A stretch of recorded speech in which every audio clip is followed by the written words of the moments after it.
Just making sure. Can you hear me? Ham. I had to play up. Hi, my name is Adrienne Beattie. I was injured in November of 2002. Before the accident, I was always this fun-loving, happy-go-lucky, sweet kind of girl. I always wanted to be a professional dancer. I danced in a dance school for 16 years and was voted best dancer in my yearbook when I graduated from high school. Excuse me. I was a cheerleader throughout junior high and high school. I had a lot of friends who always came first in my life. I have an amazing family who is always so supportive of me and everything I do. One night in November of 2002, me and my best friend were driving to CVS at around 2 o'clock a.m. I had come to a complete stop at a four-way stop sign. I looked both ways and proceeded to drive through the intersection. When out of nowhere, a car going approximately 70 miles per hour on a side road T-boned my car, flipping it upside down. Excuse me. My best friend was thrown from the car. He had minor injuries. The police had to use the jaws of life to get me out of the car. The police told my family that at the scene of the accident, I was alert and able to tell them my name, phone number, and address. Then on the way to the hospital, they lost me twice and had to bring me back. I had begun to slip into a coma. By the time we reached the hospital, I was completely unconscious. At that point, they hooked me up to a trach to keep me breathing and a feeding tube for nutrients. I was in a coma for a month. When I emerged from the coma, we soon realized that my injuries were much more severe than we assumed. The doctors had told my family that I had a brain injury.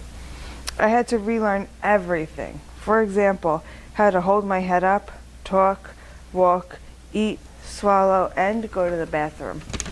It was as if I was a baby and had to learn everything all over again. I have a very vague recollection of this time period of my life. Once we had learned that I had a brain injury, we realized I was going to need extensive rehabilitation. At that point, my parents began looking for appropriate rehabilitation centers for me to attend. We learned of a brain injury rehab center in New York City.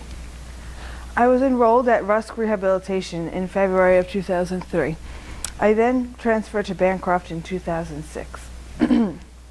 Once I had started that rehabilitation, I realized my life will never be the same as I had always imagined it to be.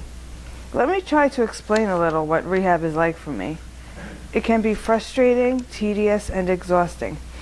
My brain has to work so hard to do everything, and I'm mentally tired. My challenges that I'm facing right now is trying to constantly self-monitor my behavior due to the injury of my frontal lobe. The frontal lobe is the part of the brain that helps me to control my behavior in focusing my attention to the task at hand. It also helps me determine the consequences of my behavior and stops me from doing things I know I shouldn't be doing. If I go into a coffee store, for instance, and I see an open soda, my frontal lobe doesn't have the brakes anymore to stop me from drinking the soda that is not mine. So I have to physically think of the consequences of my actions to try to keep myself appropriate in all situations.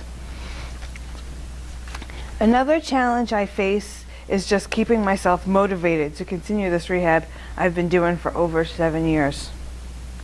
However, I am extremely proud of the fact that I've stuck with the rehab, even though there were many times I couldn't see any progress and wanted to give up on myself. I'm much more aware of things now. I've learned that since I can't always rely on my memory, I often need to write a lot of things down so that I will remember them. Something else that has definitely helped me throughout life and through this accident has been my positive outlook on everything. My proudest moment right now is actually being able to see improvement in myself every day. I've become more aware of my actions and how they affect those around me. Ultimately, my final goal in life is to be independent and be able to fully rely on myself. I've realized that I still have a lot of strengths and I still have a big heart and a lot of compassion for people and myself. Even though my brain injury has affected my behavioral filter, it has not affected my outgoing and caring personality. It may have changed my brain, but it did not change my heart. I want to thank my family who has been behind me and always believed in me. I would also like to thank my peers for understanding me and helping me to get through every day. To Dr. Lindgren for not only being one of my best friends and for always putting up to Dr. Lindgren for not only being my psychologist, but for also being one of my best friends and for always putting up with my shenanigans. To Holly for working so closely with me. Dina, my angel in heaven, who is always looking over me and loving me. Cheryl for being like a second mom to me. And I would like to thank you all for listening.